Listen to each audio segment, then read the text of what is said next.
Bom dia! Essa semana a gente vai conversar um pouquinho sobre parentalidade, sobre infância, olhar para as crianças que vivem conosco, olhar para a nossa criança. E a experiência da parentalidade, no caso aqui, a minha experiência como mãe, foi um grandioso convite para acessar espaços da minha própria história. E eu fui mãe tardia, fora do padrão, né? Enquanto as pessoas têm seus filhos aí aos 20 e poucos anos, eu fui ter meu primeiro filho aos 35 anos. E eu nem tinha vontade de ser mãe antes disso, mas nessa fase veio uma vontade inexplicável de mergulhar nessa fase da vida, trazendo mais uma pessoinha para este mundo. E isso foi um convite para que eu pudesse também olhar para minha criança, a criança que eu fui. A partir da experiência que eu tive da maternidade com os meus filhos, eu também revi a minha história.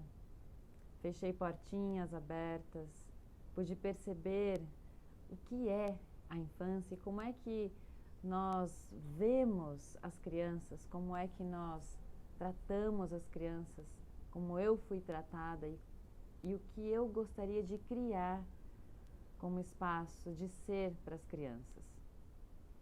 E comecei a perceber o quanto nós subestimamos a capacidade que as crianças têm e olhamos as crianças como menores. Sim, elas têm corpos pequenos, mas não necessariamente são seres pequenos. Quando meu primeiro filho chegou, eu fiquei completamente perdida. Eu não sabia o que fazer com aquela criaturinha. E eu comecei, depois de muito penar, comecei a perceber que tudo que eu precisava saber sobre ele me dizia, ele me contava. Isso fez com que eu mudasse o meu ponto de vista a respeito de educar. Eu não educo uma criança que já está pronta. Não há que incluir nada ali que já não esteja ali. E eu comecei a perceber que, como mãe, eu me colocava num espaço de superior ao meu filho, onde eu tinha todas as respostas para todas as suas aflições. E é óbvio que não funcionava muito assim, né? Quando eu passo a confiar no que aquela criança sabe e como ele pode comunicar o que ele requer, aí nós começamos a viver uma história diferente. Crianças são seres gigantes em corpos pequenos. Assim como uma semente traz consigo tudo o que ela requer para se transformar numa árvore frondosa, assim são as crianças também. E quando eu comecei a olhar para o meu filho como um ser completo, que já tem o seu saber, que sim, sabe se expressar, sabe se comunicar, na primeira fase de vida, não com palavras, mas ele consegue transmitir aquilo que ele requer, os seus estados de humor, através da forma como se expressa com seu corpo, através dos grunhidos, dos choros.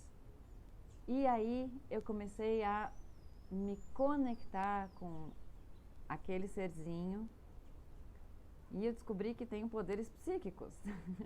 Porque sim, às vezes em ambientes separados eu captava a frequência dele quando ele requeria minha presença, quando ele requeria algum cuidado, quando ele estava com fome. E aí eu comecei a identificar os tipos de choro, as expressões faciais e soltei e relaxei nesse espaço onde eu não preciso ter as respostas para que ele tenha uma vida boa. É só estar presente com ele e perceber o que ele requer e dar espaço para ele se expressar. Quantas vezes eu atropelei a história toda e achava que tinha que fazer tal coisa, quando na verdade nem existia a situação. Presa numa maneira de funcionar onde a gente tem um cronograma da mãe certa, das coisas certas a se fazer. Foi muito interessante a forma como eu e o pai dos meus filhos escolhemos a chegada deles aqui, onde nós optamos por ter os filhos em casa. Parto natural, domiciliar. E essa foi uma experiência que já me trouxe aí para um estado de presença, e o parto foi essa experiência, onde, enquanto eu não estava presente, enquanto eu estava com a minha cabeça pensando no jeito certo como uma criança deve nascer, não rolava. E isso também se tornou a forma como eu escolhi, e o pai deles também, escolhemos a maneira de educá-los, sem a receita mágica, estando presentes e percebendo que aquele ser já é completo, sabe muito bem o que veio fazer aqui, e a nós cabe única e exclusivamente o papel de abrir espaço para que eles sejam. E nessa jornada, né, de criação e educação, eu comecei a perceber também que não necessariamente o que funciona para todo mundo funcionava para mim. Então, tivemos a experiência de colocar o nosso primeiro filho na escola, quando ele tinha 1 ano, e ele passou 6 meses na escola, e nós percebemos que não era isso. A nossa convivência, o nosso estar junto, estar acompanhando seus passos, seu desenvolvimento, poderia ser algo a se fazer fora da escola. E nesse momento nós optamos por não escolarizar a criança. Meu filho mais velho foi para a escola aos 9 anos de idade. Eu estou trazendo tudo isso aqui para que a gente comece a perceber que a gente segue receitas. E a gente anda no piloto automático e compra um script de pai certo e de mãe certa, que não nos permite estar presente e aproveitar todo o aprendizado subjacente à relação deste grupo de pessoas. E quanto nós também compramos aí que a educação, acompanhar o desenvolvimento de uma criança é tarefa única e exclusivamente do pai e da mãe, ou do pai, da mãe e da escola. E isso é o nicho social em que a criança é inserida, na maior parte das vezes, e que a separa de todas as outras possibilidades de relações pessoais. Nas sociedades tidas como primitivas, as crianças, elas são criadas por todas as pessoas. As crianças são cuidadas por todas as pessoas, independente de relação consanguínea ou não. Todas as crianças são cuidadas por todas as pessoas. Tem um livro que me marcou muito, que se chama From Water to Spirit. O autor se chama Patrice Malidoma Somé. Ele é africano. E ele conta a experiência dele. Ele é um xamã, desde pequenininho, né, até a fase adulta, onde na aldeia em que ele nasceu, é tarefa dos avós estar próximo às crianças quando pequenas. Olha só que interessante o ponto de vista desse grupo de pessoas. As crianças são aquelas que acabaram de chegar da fonte do caldeirão. Estão completamente abertas e conectadas com o universo e a consciência. E os avós são aqueles que estão mais próximos de reencontrar este espaço. E eles conversam e têm uma linguagem que é muito mais integrada, por estarem aí envolvidos pela energia do véu do outro mundo.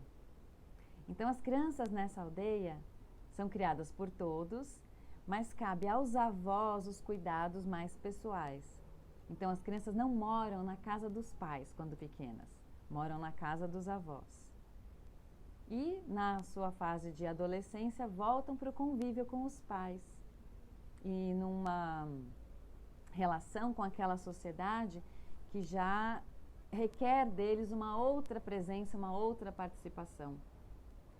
Me chamou muito a atenção a escolha desse grupo social por deixar aos avós o cuidado dos pequenos. E achei muito interessante. Quantas são as formas de educar e de criar que existem e que são possíveis para cada cultura, para cada grupo? E qual é, a pergunta para mim é, qual é a maneira, quais são as maneiras que funcionam para cada um de nós? Se não tiver um jeito certo de educar crianças, uma fórmula mágica da educação perfeita, qual é a maneira que funciona para cada grupo de pessoas? E como podemos ampliar os laços de cuidados com as crianças, se cada pessoa tivesse aí a consciência de que nós todos temos responsabilidade por esses que chegaram agora, que vão criar o mundo daqui para frente. Se cada pessoa percebesse que tem um papel importantíssimo na criação de uma criança, como seria todos estarem aos cuidados das crianças? Essas experiências, né, aos quais eu fui me conectando ao longo da jornada com os meus filhos, trouxe muitas possibilidades que eu nem sequer imaginava e que me remetem também ao espaço onde eu era criança e como o mundo me foi apresentado, né, onde eu lembrava, né, que a gente tinha os espaços onde as crianças podiam ir. A mesa das crianças, conversa de adulto e conversa de criança. Muita separação na riqueza que é o convívio entre todos nós. Com os meus filhos, eu fui abrindo espaço para que eles estivessem presentes, porque eu percebi que mesmo eu criança, sendo separada das conversas, eu sabia tudo o que estava acontecendo. Eu sabia quando os adultos estavam mentindo, por exemplo. Quando estavam querendo nos poupar, eu e meus irmãos, de certas situações que só não eram ditas, mas que nós sabíamos que estavam acontecendo. Hoje, com os meus filhos, eu faço com que eles estejam presentes de todas as situações que envolvem a nossa família e que eles possam escolher se eles querem participar disso ou não. Mas sem ficar aí com essa pulguinha atrás da orelha de que esses adultos estão mentindo. A gente às vezes escolhe omitir algumas coisas para poupar as crianças de certos assuntos. Não se enganem. Energeticamente, o que você vibra é o que as crianças captam. Mesmo que as palavras não sejam ditas, as crianças sabem. Eu comecei a perceber que adultos em convívio com criança contribuem muito mais quando, ao invés de falar sobre alguma coisa ou explicar alguma coisa ou querer que eles sejam de tal maneira, a contribuição maior vem no espaço onde Cada adulto está sendo aquilo que acredita ser, aquilo que escolhe ser. E é a atitude, é a postura diante do mundo que é a maior contribuição que uma criança pode receber. As crianças, mesmo na fase em que não falam, elas captam todas as informações. Elas sabem quando os adultos estão fingindo ser algo porque é o certo, mas que não são eles verdadeiramente. E começam a entender que o mundo deve ser essa coisa meio estranha mesmo, onde as pessoas falam uma coisa, mas não é verdade, que elas acreditam naquilo, mas elas acham que tem que ser aquilo, porque é assim que elas aprenderam que funciona, então elas passam mentindo a vida inteira. Ah, que insano, né? Então eu comecei a perceber que quanto mais eu estava ali vivendo, congruente com as coisas que eu acredito, com aquilo que representa a pessoa que eu sou, embora talvez as minhas escolhas não fossem as certas, mas eram verdadeiras, e eu percebia que sim, aqui eu estou sendo eu mesma, eu também estava liberando os meus filhos para que eles se conectassem com a presença, com o que eles sabem ser no mundo. E, obviamente, né, toda a minha educação me levou para um lugar de fazer a coisa certa. E sim, eu encontrei isso na criação dos meus filhos, onde eu estava tentando ser a mãe certa. Só que eles me pegavam na curva. Essa turma que está chegando agora, eles vieram ser. Nós entramos na era do ser. Eles não cabem na caixinha. E na tentativa de manter algo que já não é mais a formatação, muitas crianças estão sendo medicalizadas para conter essa pulsão de vida, de ser que elas sabem que são. Onde elas não têm espaço de ser, elas entram em conflito com si mesmas, o que é tido pela sociedade como um problema. Essa criança não é normal, ela é agitada demais, ela é raivosa demais. Quando a gente solta todas as projeções de como as crianças devem ser, como elas devem parecer, como elas devem se encaixar nessa sociedade, a gente vai para um espaço de contemplação de quem é este ser e o que este ser requer. Aí nós começamos a abrir espaço para que cada um seja quem é com autenticidade. E uma criança, quando expressa a sua potência, ela relaxa diante do mundo.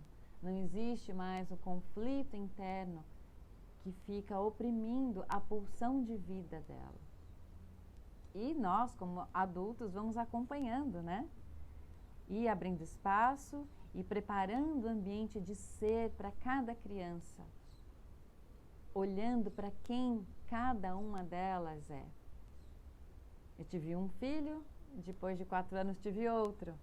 E as histórias eram outras, era outro rolê, era completamente diferente. Cada ser é único. E o que cada um requer vai depender de quanto a gente está disposto a olhar e perceber as necessidades de cada um e quanta disposição nós temos para propiciar que eles possam ser aquilo que eles sabem que vieram ser neste mundo. Essa semana eu vou trazer o tema da infância, crianças, e vou soltando aqui alguns assuntos, ora falando de educação, ora falando de maternidade, paternidade. E se você tiver aí alguma pergunta, algo que você queira saber sobre esse tema da infância, deixe nos seus comentários e ao longo da semana a gente vai trabalhando com essas perguntas, tá bom? Então, essa semana, visita esse espaço aí da infância. A sua própria infância, a sua relação com a infância hoje, a sua relação com as crianças hoje. Começa a dar espaço para perceber que esses caras já sabem. E o que é que eles sabem que nós não tivemos a oportunidade de expressar quando éramos crianças e que hoje podemos abrir espaço para que eles compartilhem conosco o que é que eles vieram fazer aqui? Se a gente não tiver que ser adulto, sabe tudo, e que tem que formatar uma criança, como seria a convivência com as crianças? Que espaços de contribuição poderíamos ter uns com os outros, adultos e crianças, sem hierarquia de maior e menor, sei mais, o outro sabe menos. Se a gente pudesse receber da infância, receber das crianças o que elas têm a nos dizer hoje. Então a gente continua essa conversa ao longo da semana. Um bom dia.